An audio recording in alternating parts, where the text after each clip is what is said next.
കുഞ്ഞിനെ കുളിപ്പിച്ചൊരുക്കി സുന്ദരിയാക്കി സ്കൂളിൽ വിടണമെന്ന് എനിക്ക് ഒരുപാട് ആഗ്രഹമുണ്ട്. പക്ഷെ എന്ത് ചെയ്യാനാ, ജോലി വേറെ സ്ഥലത്താണെങ്കിൽ അതൊന്നും നടക്കില്ലല്ലോ.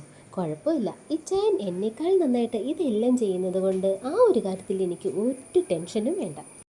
രാവിലെ വീഡിയോ കോൾ ചെയ്തപ്പോൾ എടുത്ത വീഡിയോ ആയിട്ട് ഞാനിത് റെക്കോർഡ് ചെയ്യുന്ന കാര്യം രണ്ടുപേരും അറിഞ്ഞിട്ടില്ല. മുമ്പൊക്കെ ഞാൻ അവധിക്ക് വീട്ടിലിരിക്കുമ്പോൾ മാത്രമേ കുഞ്ഞ് ഇതുപോലെ സുന്ദരിയായി അംഗൻവാടിയിൽ പോയിരുന്നുള്ളൂ.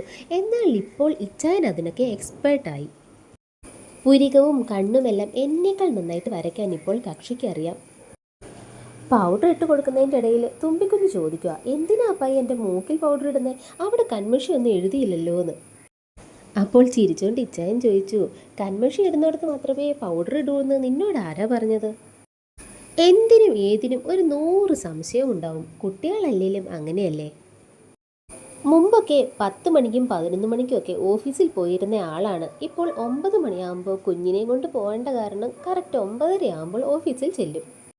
അതുകൊണ്ടുള്ള മറ്റൊരു ഗുണം എന്താണെന്ന് വെച്ചിട്ടുണ്ടെങ്കിൽ വൈകുന്നേരം അതുപോലെ തന്നെ നേരത്തെ വീട്ടിലും എത്താൻ പറ്റുന്നുണ്ടെന്നുള്ളതാണ്.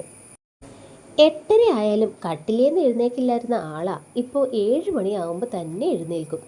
അമ്മയ്ക്ക് അടുക്കളയിൽ പിടിപ്പത് പണിയുള്ളത് കൊണ്ട് കുഞ്ഞുവിനെ കുളിപ്പിക്കുന്നതും ഒരുക്കുന്നതും എല്ലാം ഇച്ചായൻ തന്നെയാണ്. അപ്പോഴേക്കും 2 പേർക്കും കഴിക്കാനുള്ളതും കൊണ്ടുപോകാനുള്ളതും അമ്മ റെഡിയാക്കി വെക്കും. ഇതുകൊണ്ടൊക്കെ ഉള്ള നേട്ടം എനിക്കാണ്. ഒന്നും അറിയണ്ട, നല്ല ഫ്രീ ആയിട്ട് നടക്കാം.